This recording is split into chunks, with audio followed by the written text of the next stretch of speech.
คำว่าธรรมแปลว่าสิ่งทั้งหลายทั้งปวงสิ่งทั้งหลายทั้งปวงมีความเกิดขึ้นเป็นธรรมดากับมีความดับเป็นธรรมดานั่นแหละธรรมก็เลยเป็นความจริงสิ่งใดสิ่งหนึ่งเกิดสิ่งนั้นก็ต้องดับนั่นแหละจึงว่าธรรมแปลว่าสิ่งทั้งหลายทั้งปวงมีความเกิดขึ้นเป็นธรรมดามีความดับไปเป็นธรรมดาสิ่งนี้ความจริงโดยอนิจจังอนัตตาไปว่าได้ผู้ใดเข้าไปยึดในความเป็นธรรมดา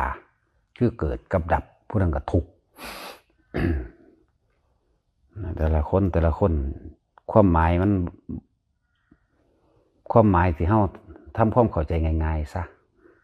ว่าสิ่งทั้งหลายทั้งปวงนั่นแหละเบิดทุกอย่างในโลกนี่แหละเกิดแล้วก็ดับเท่านั้นไหมถ้าเฮายึดเฮาก็ทุกข์นี่ไหมมันไม่ได้ไปตีความหมายเลยเถิดไปปานนั้นหรอกทำบ่ได้คือเฮาเห็นอยู่นี่ผู้ใดเกิดผู้นั้นก็ตายล่ะเฮาก็เห็นคนเกิดเฮาก็เห็นคนตายเนาะนี่แม่ทำนี่หนึ่งแม่ไม่ได้ไปยากเลย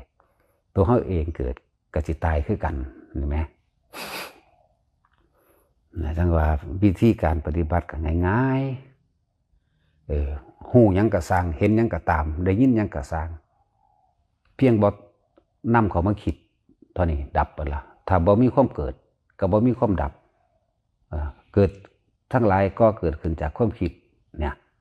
ถ้าดับก็ดับความคิดโลดไปอย่างนั่นแล้วถ้าความคิดว่าเกิดมันก็บ่ดับพันตัวจะไปยากอย่างนั่นแหละทั้งแต่ละคนอยู่กับตัวเองให้มันเป็นอยู่ในลมหายใจนั่นแหละว่าต้องไปสรรหาวิธีอื่นใดอีกเอาแค่รู้ลมหายใจเข้ารู้ลมหายใจออกเห็นอันนั้นเห็นอันนี้ได้ยินเรื่องเล่าต่างๆนานาสารพัดที่มันจะเป็นไปต่างๆนั่นน่ะถ้าเฮาบ่นำเขามาคิดมันก็บ่เกิดเด้นั่นแหละจะฮู้ต้นเหตุของมันสาเหตุของมันความคิดนี่เด้เป็นตัวสร้างอารมณ์ความรู้สึกความคิดเห็นหยังก็สร้างได้ยินหยังก็สร้างพอแต่เห็นพอแต่ได้ยินเอามาคิดให้มันเป็นไปนั่นเห็นบ่ล่ะอยากให้มันเป็นจะให้เป็นแบบนั้นให้เป็นแบบนี้อยากให้ได้แบบนั้นอยากเป็นแบบนี้นั่นเกิดเราได้นั่นแหละเกิดแล้วอารมณ์คือความรู้สึกในความรู้สึกนั้นพอใจมั่งบ่พอใจมั่งนั่นเกิดเราได้นั่นเป็นภพล่ะภพนี่เกิดในความรู้สึกของเฮาเองนั่นแหละมันสร้างไปก่อนที่สิตายได้เป็นจังซั่นบ่แม่นว่าตายแล้วจังสิไปเด้เนี่ยมันเป็นคณะเสี่ยวเดียวกันนี่นึงเด้แต่ว่าอันใดเกิดก่อนอันใดเกิดหลังก็บอกว่าท่านใดว่าเกิดก่อนเกิดหลังมันจะเกิดพร้อมโลดไหมถ้าเมื่อฮู้ว่ามันเกิดพร้อมก็ดับพร้อมโลดไปหยังนะดับหยังดับคิดนี่แหละหาวิธีฝึกอยู่กับตัวเองแค่รู้ลมเข้าแค่รู้ลมออกอยู่ในกายคือลมเข้าออกอยู่ในเวทนาคือเอาอาการนิ่มๆนวลๆความรู้สึกอันเป็นอุเบกขานี่แหละมาอยู่ในจิตกับจิตในจิตกายเวทนาจิตมันเกิดพร้อมกันนี่แหละบ่ต้องไปไล่ตามลำดับหลักสูตรเพิ่นดอกหลักสูตรเป็นธรรมดาก็ต้องเขียนไปแบบนั้นเขาก็แตกแขนงเอาเองตาอีหยังถ้าบ่คุ้มไปทั้งเบิดจิตตัวคุ้มกายทั้งเบิดจิตก็คุ้มกายจิตก็คุ้มเวทนาเนี่ยจิตทั้งหลายก็รู้ในสภาวะธรรมทั้งหลายทั้งปวงคือสิ่งทั้งหลายทั้งปวงนั่นแหละจังว่ามันพร้อมกันเบิดนั่นแหละบ่ได้แยกอันนั้นคืออันนั้นอันนั้นคืออันนี้ให้มึงค่าคิดอยู่หันมึงก็คือในสิ่งที่คิดนั่นแหละจักว่าล่ะติดสิ่งใดก็ไปเกิดกับสิ่งนั้นอย่างนั้นสั้นเฮาเอาหัวใจมันโลดเพิ่นก็เว้าเป็นแป้นล่ะเด้สิ่งทั้งหลายทั้งปวงคือธรรมทั้งหลายทั้งปวงย่อมเกิดแก่เหตุคือใจเหตุคือใจเป็นใหญ่ใจเป็นประธานนี่แหมเนี่ยดักเอาหมองนี่โลดไปยังดักเอาใจนี่ความคิดนั่นแหละความคิดนั่นแหละไปสิให้ความหมายวางได้ก็สร้างอันใดก็สร้างกูบ่คิดบ่นึกนั่นน่ะอยู่หลู่อยู่แค่กับลมเนียนๆแน่นิ่งเข้าไปได้หันมันก็บ่เกิดทันตัวเนี่ยยุดมองมันโหลดใจเป็นใหญ่ใจเป็นประธานนั่นทุกสิ่งทุกอย่างเนี่ยก็เกิดกันด้วยใจเฮาเองความคิดเฮาเองความรู้สึกเฮาเองนั่นแหละ แต่พอเกิดมันก็บ่ดับเกิดหยังเกิดคิดเด้อเห็นอันนั้นเห็นอันนี้ได้ยินเรื่องเล่าต่างๆนานาสารพัดได้กินนั่นได้กินนี่มีความรู้สึกทางกายแบบนั้นแบบนี้ไปคิดให้มันลึกล้ำนะความรู้สึกทางกายหนาวเนี่ยหนาวก็แก้ไขกับมันตัวก็ให้มันอุ่นหาแนวมาห่มมันตัวร้อนก็เฮ็ดให้มันเย็นหิวก็หามันกินตัวเพราะว่ามันได้เกิดมีมาแล้วก็สิไปคุ้มมันให้มันเป็นแบบนั้นแบบนี้เฮ็ดหยังนั่นแหละ เอาดักเอามาโลดทั้งเบิดนี่ขึ้นอยู่กับจิตเบิดนั่นแหละบ่ว่าสิเกิดหรือบ่เกิดก็ขึ้นอยู่กับจิตตัวเดียวนี่ความคิดนั่นแหละหยุดคิดได้อาศัยลมหายใจเพราะว่าเฮาคิดได้เฮามันจึงเกิดมาเป็นทุกข์แบบนั้นแบบนี้อาจสิไปโทษไผเจ้าของได้เป็นผู้ไปคิดเอาเองไปคิดให้มันเป็นจังซั่นให้มันเป็นแบบนั้นให้มันเป็นแบบนี้แล้วว่าดักเอาเลย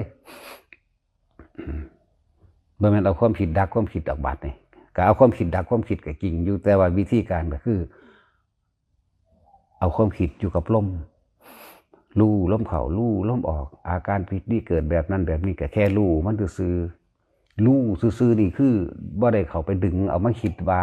คือหยังคือนั่นคือนี่เป็นนั่นเป็นนี่เด้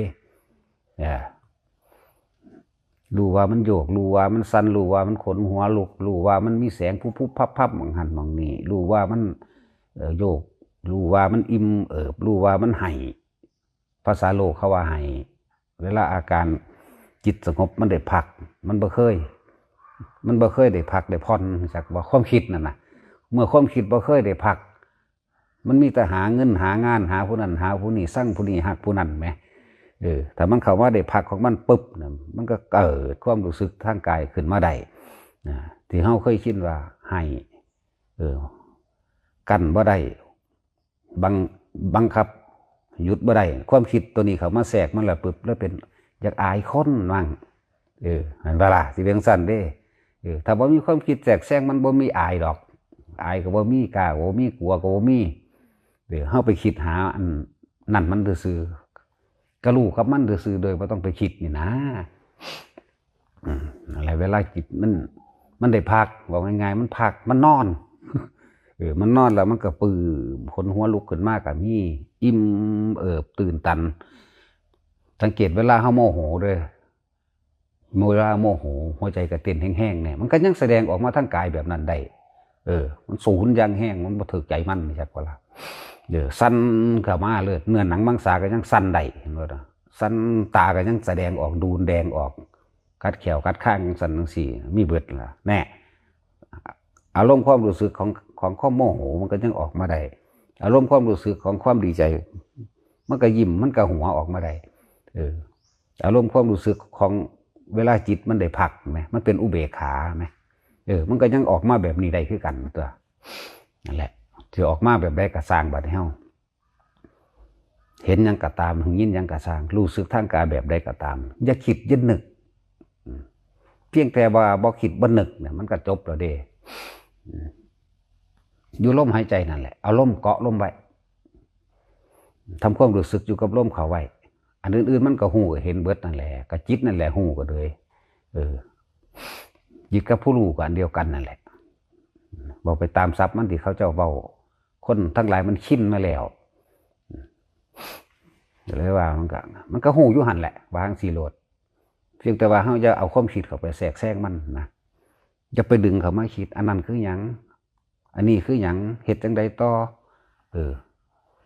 เหตุไล่และดีได้บ้านี่กล้าและกลัวได้บ้านี่นะเป็นสั้นเด้แต่ว่าคิดอย่างมันบ่มีกล้ามันบ่มีกลัวมันบ่มีดีใจมันบ่เสียใจเลยมันดีใจมันเสียใจเพราะว่าความคิดอย่างบอกว่าหูยังเห็นยังได้ยินยังได้กลิ่นยังกระสร้างกระทบสัมผัสยังก็แล้วแต่แค่ความรู้สึกเพียงกายบ่มีการคิดบ่มีการนึกมันก็ดับมันก็จบแล้วเด้นะเมื่อบ่มีการคิดกับบ่มีการเกิดเท่านั้นแหละเมื่อบ่มีการเกิดแล้วก็บ่มีการดับบ่มีการตายนั่นแหละดักเอาโลดบ่ซั่นสิว่าใจเป็นใหญ่ใจเป็นประธานบ่ทุกสิ่งทุกอย่างก็เกิดขึ้นจากนี่แหละใจเฮานี่แหละเป็นผู้คิดผู้นึกผู้ปรุงผู้แต่งก็เกิดความรู้สึกนั่นแหละพบก็เกิดแบบนั้นแหละบ่หาแต่อยากได้หยังอยากเป็นหยังดอกอยู่ซื่อๆโลด หลายๆคนที่ว่า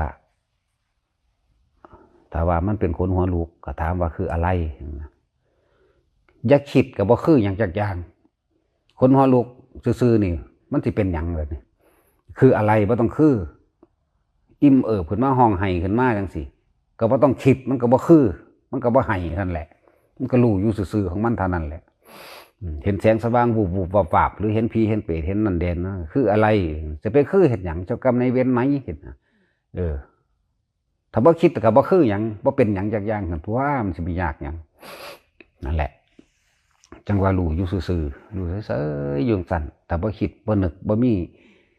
มันก็บ่มีอารมณ์ความรู้สึกเกิดบ่ได้พอใจเลยบ่พอใจก็บ่ได้พบมันก็ดับเนี่ยดักเอาเลย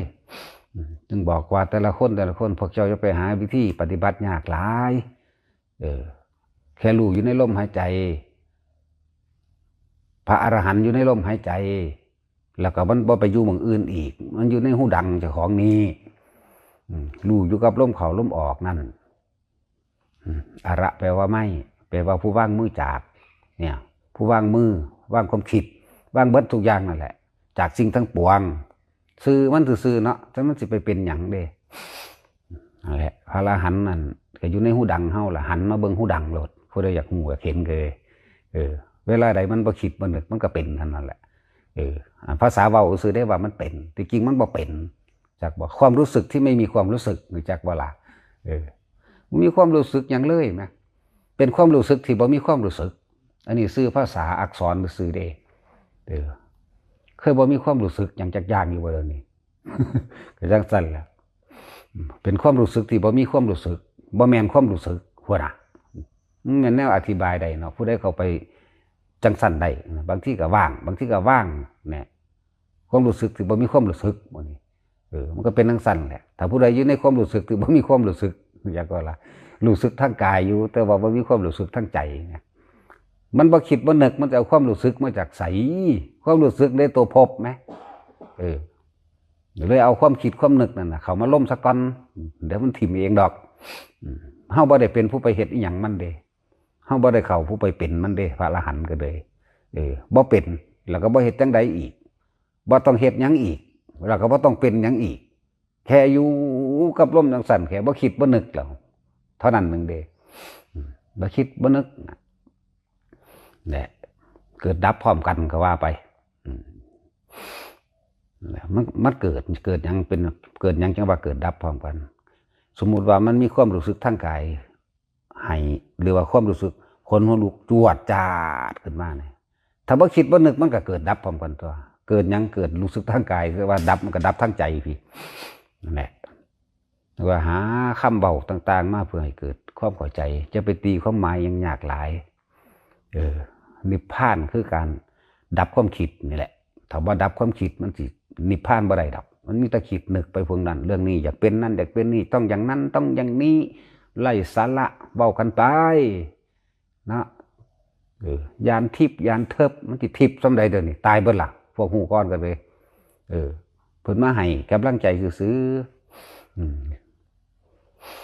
นั่นแหละจังว่าเฮาบ่ต้องมีญาณมีแย่นหยังดอกรู้แต่จะได้ลมหายใจเจ้าของก็พอละไปเนาะสิไปคิดยากหยัง